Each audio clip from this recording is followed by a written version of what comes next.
Hello, everyone. This is Dr. Mike Chu, a physical therapist. Hey, today we're going to be talking about how to migrate to Australia as a physical therapist with our friend Evita Fernando. We'll be back in a few seconds, okay? HelloNote is a truly therapist-friendly practice management solution with integrated EMR that will enhance workflow, efficiency, and patient care. HelloNote reduces error and allows you to spend more time with your patients. It comes integrated with billing. Claims are generated once a note is completed. You can bill with one click and a patient portal, which streamlines the patient intake process. Beautifully engineered and cloud-based for easy accessibility, the software works on all platforms. You can access patient records from anywhere. We also offer 24/7 support. HelloNote is the practice management solution that you're looking for. Well, hello, my Facebook friends, YouTube friends, and all my friends out there. Hey, so we have this person here from Australia. I saw their post in the Filipino American whatever group. Oh, no, not Filipino American group, the Filipino Physical Therapist group, and she was talking about how she was able to help people, or how she migrated from the Philippines to Australia. And I reached out to her yesterday, and then I said, "Hey, could you log into? Could you join our in our little podcast? How you did it and everything." So without further ado, let's go ahead and bring in our special guest for today. Evita Fernando. Evita, what is going on? Could you just tell us again who you are, what you do, and what are you doing there in Australia? Yeah, no dramas. Hey, how are you Can you hear and me? everyone? I'm hearing you. I To can hear you now. Okay. Yep.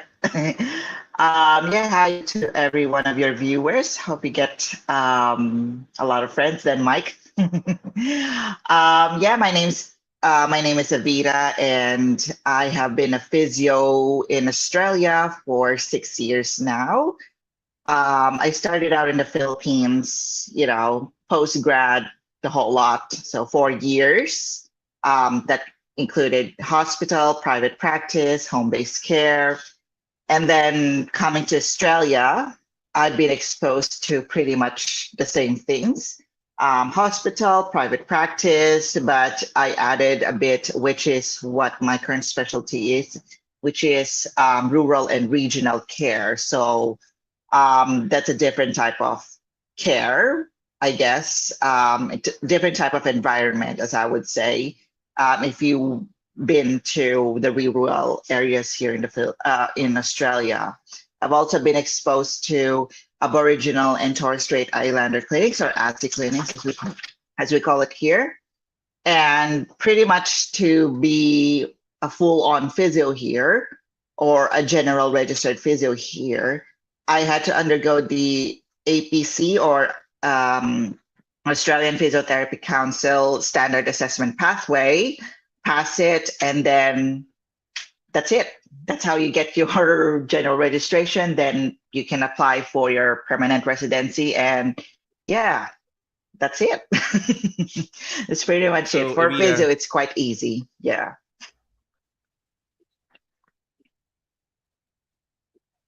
I guess we're cutting off, but the of technology, ladies and gentlemen, I don't know if I'm losing her or I'm losing myself here, but the connection is not that great. So well, anyway, so Evita, can you still hear me? Yep. Okay, there you go. There's a little bit of lag there, so maybe because of my computer. Well, anyway, I'm looking at my cell phone, so I guess we're live, but there's still this. It's not smooth for some reason. Well, anyway, so could you tell us, Evita, what are the first step that you did? Do they have to have a local board exam? For example, me, I'm from the Philippines, or somebody from United States. How can they go there? And do they have to have their board exam? Do they have to have a credentialing? Can they take the exam here in the States, or do they have to go there in Australia to take the exam and the practical? Those stuff like that. Yep. No dramas. So there are two groups that I just like to let you know. First one is what I just discussed, Australian Physiotherapy Council, APC, and APRA, Australian Health Practitioners Registration Agency. APRA is like the PRC of the Philippines, except it's specific for just health practitioners. So there are two bodies, governing bodies. I'll explain it to you in as best as I can, but it's a bit complicated. But when you do it, it's actually not that hard. Anyway, we'll go with the APC way first. Okay. So APC has multiple pathways. There's the standard assessment pathway, there's the flyer pathway, and there's the express flyer pathway. So flyer pathways, essentially, Australia has an agreement with specific countries that the curriculum has the same weight or is equitable to the Australian standards of practice. Therefore, they don't have to do as much examination. So it's from the word it's a flyer, it's breezier for them. For standard assessment pathway, those are the countries that do not have those agreements. And it consists of three parts. First one would be eligibility assessment and cultural safety training. So eligibility assessment, that's pretty much just uploading the necessary documents. So that's, transcript of records, your passport, professional ID, that sort of thing. And then there's a cultural safety training. Pretty much it's to ensure that you provide culturally safe practice to our First Nations people. The First Nations people are the Aboriginal and Torres Strait Islander people. So they are our what we call traditional owners of the land, and they have a different type of communication as compared to, say, a regular city person in Australia. So that's very essential. Anyway, it's pretty easy, unlimited retakes. Yeah. But again, like what we say in Australia, everything here is expensive. So I think currently that costs around $1,800. You do the conversion. I don't, that's math is not my strong suit. And the second part, the written assessment, it's sort of like the board examinations, I guess, in the US. I think it's called NPTE, I think. Anyway, Yeah. like, yep.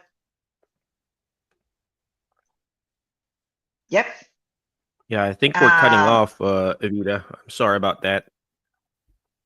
Yep, that's okay. I'm kind of either losing you or I'm losing myself. So anyway, so thank you for those the explanation there. So can they remotely do that? For example, I'm here in the States. I want to move to Australia. Can they remotely start the process of application? Absolutely. So since COVID, they actually started what is called the remote assessment. Basically, there's the part where the written assessment, you complete the whole written assessment online. You can set it up at your own home, at your own office, provided that it's free of clutter. It's you do not have any cheat sheet around nearby, and you will have a proctor responsible for that one too. So there will be one assigned to you. I think in minimum you need to have at least two devices. So one is your computer, laptop, where you're actually going to do it.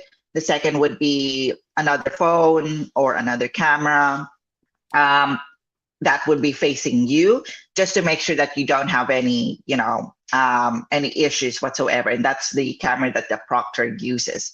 And recently, APC actually brought out new regulations for the APC standard assessment pathway. Actually, in America, I think the ones who are in Texas, they can avail of the flyer pathways already. So it's a state by state basis. So for those in Texas, they can actually just do the flyer pathway where they just do eligibility assessment, cultural safety, written assessment, and that's it. You're welcome to Australia. Wow, that easy, huh? How about visa or work visa or permanent residency? How does that work? Again, I'm not a I just wanted to let you guys know I'm not a migration agent. I'm just a regular physio, and I don't follow immigration religiously. But Mm-hmm. what I can say is that physios are under what we call a medium and long-term shortage list. Okay. So Mm-hmm. basically, they're occupations that Australia believes would be of shortage for quite some time based on their local population. So I think the local population of the whole of Australia is, I think, 20, 30 million. That's just Metro Manila, I think. Um, and that's why they require physios, because as of now, there's really a shortage of physio, but particularly in the rural and regional areas. And that's why physios are more or less quite safe, I would say, when it comes to getting permanent residency, or it's relatively easy to get permanent residency for a physio compared to, say, other non-skilled or non-professional occupations. Okay. Now, the thing is, immigration has a tendency to review and change visa visa regulations every year. So I would advise you all to always make sure that you're up to date with what immigration is on to, particularly with the visa 482. So that's the working visa here in Australia that is employer sponsored. There's another working visa, I think it's called 491 or 419. Basically, it's state sponsored. So there's a big difference in that one. Anyway, the dream goal is to have the 482 visa. But the thing is, it can be a bit difficult for employers to sponsor you directly from the Philippines or from whatever country you're from. They more often than not, employers would love it if they can sponsor you when you're in Australia already. So it's a lot easier that way. However, the process of sponsorship, it may differ over time, but regardless, it's pretty much all online. You will need someone in the Philippines or in your home country to run things for you, like, say, getting your certificate of good standing, getting your NBI, that sort of things. Yeah, you will need someone in the Philippines to run that for you. And oh yeah, before I forget, actually, the assessment for physios doesn't actually end with just a written assessment. It ends with a clinical assessment. So that would be an OSCE kind of thing. So the OSCE would have three parts: musculoskeletal, neurological, and cardio. So you have to pass all three to get what we call a final certificate. Once you get the final certificate, you can apply for permanent residency, and then you can apply. You can get what is called a skills assessment. So that's required in all physio permanent residency pathways, as a skills assessment. And that's something that you can get once you get everything, once you have completed the whole written and clinical assessments. When you get the final certificate, then you can request for a skills assessment.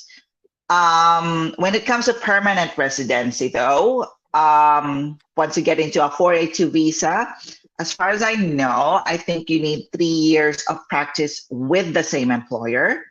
So you're not changing employers at all in that scene. And then you can automatically qualify for permanent residency. No issues whatsoever. When it comes to permanent residency, you can still pursue it on your own. There are multiple pathways for that one. Like, say, you're on your 482, but you've only done 2 years with your employer, but at the same time, you already completed APC pathway. So you're really eager to get that permanent residency, because permanent residency can take between 1 to 24 months. So there's that huge breadth of, when you're going to get it. But essentially, there are two ways to get it. One is the 189, which is the points tested. So there are certain criteria that immigration wants from you. And if you reach the minimum points for a physiotherapist, then you're good. So the difference with 189 and the next one, which is 190, state sponsored, is that 189 is independent. So you can do it anytime, anywhere. In that regard, though, it is more desirable and more limited, because 190 is state sponsored, whereby, a specific state will sponsor your permanent residency with the goal of you working in that state. For example, I've been sponsored by Queensland, for example. So under 190, if I accept it, then I have to work in Queensland for that one. If I have a 189, it doesn't matter where I work, as long as, I fulfill all the requirements. Yeah, so that's pretty much with the visa things. Yeah, I don't know if they're gonna add new visas, because Australia tends to cancel visas from long ago and then add new numbers to it. So yeah, we never know. But at this stage, I would say physios are should be pretty comfortable with their choices when it comes to permanent residency here in Australia. Amazing. Well, thank you very much, Evita, for explaining that. And for some reason, I keep losing you. I don't know. Maybe it's just my internet connection. Well, the whole family's here, so we're using all the internet bandwidth. Anyway, so I remember you mentioned the practical exam. And yes, they do have that. And then when you're a legal resident or a permanent resident, can you become a citizen there too someday, or Oh yeah, or you? yeah. So How does with that work? permanent residency to citizenship, you just need to take an examination. That's it. And then every year on Australia Day, that's where you pledge your allegiance, and yeah, that's it. You're a citizen. With citizenship, though, I think you Wow. need to have Are at you a least citizen yourself, or? just about, yeah, I missed out on the examination this year. So I wasn't able to do it this year, previous year, because I preferred to go home to the Philippines. Yeah, because it's, again, with everything else, the exam takes a lot of money to take. And at that time, I'm just, I'm just full on with work. I'm excited to go home, and yeah, so many bills to be paid. So I'm like, okay, you know what? I miss my family. It's been 5 years. I kind of deserve it. So yeah, that's how it is. But with when it That's for comes to for those citizenship, people. Go ahead. sorry, beg yours. Go ahead. Go ahead. Yeah, so with Go citizenship, ahead. you just need 1 year of permanent residency before you can try the exam, and that's it. So for some Wow. people, they like Interesting. the permanent residency obligations, because some people like their Philippine passport, so they can travel visa free to some countries that Australia requires visa for. But personally, the only difference between them is the Australian citizen will, number one, will have a passport, and number two, that they can vote. Other than that, a permanent resident has the same benefits as a citizen. So we have Medicare, which is pretty much public health care. Yeah, really beneficial for a lot of us here, especially if you're, in a lower salary bracket, and you're able to qualify for housing grants, for student loan, for study loans. Yeah. So pretty much as a resident, you don't actually feel like you're different from a citizen. Amazing. Well, again, thank you very much, Avita. Appreciate you. I know it's early there, and thank you for the opportunity to talk to you. Can they reach out to you and ask you some questions, or are you very private?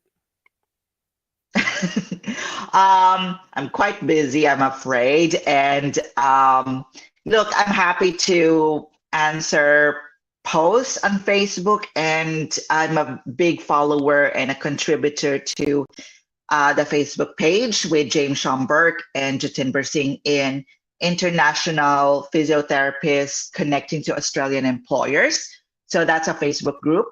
And yeah, I'm happy to reach out to you guys through that way. But when it comes to Facebook messaging, you'll have to forgive me because number one, I'm quite busy. Number two, the time difference and daylight savings is a big difference on my part. All right. So yeah, I'll try to do my best to answer your questions. But more often than not, those questions can be answered through your own research. Yeah. It's so true. Well, again, thank you very much, Avita. Appreciate you. But before I let you go, ladies and gentlemen, always remember the word fast. FAST, letter F. Find people that will bring out the best in you because you are the average of the 5 people you hang out with. So whoever you hang out with, that's going to be you. So I feel like I want to hang out with Avita more. I want to visit Australia again, right? I know a lot of friends there. Next letter is letter A. Take action. All this stuff that we're doing, it's not going to do me good. It's not even going to do Avita good if you don't take action. Take action by reaching out to her. Obviously, of course she's very busy, but go research, take action. Next letter is letter S. Share and subscribe. The more shares, the better. And last but not least is letter T. Is teach it. Why? Because when you hear it, you forget. When you see it, you remember. But when you're actually teaching it, that's like what Evita is doing, the more you'll understand it. Again, thank you very much. Be awesome, be great, be excellent. And hopefully we gave you some value, even though we're having some internet issues. Thank you. Bye-bye. HelloNote is a truly therapist-friendly practice management solution with integrated EMR that will enhance workflow, efficiency, and patient care. HelloNote reduces error and allows you to spend more time with your patients. It comes integrated with billing. Claims are generated once a note is completed. You can bill with one click and a patient portal, which streamlines the patient intake process. Beautifully engineered and cloud-based for easy accessibility, the software works on all platforms. You can access patient records from anywhere. We also offer 24/7 support. HelloNote is the practice management solution that you're looking for.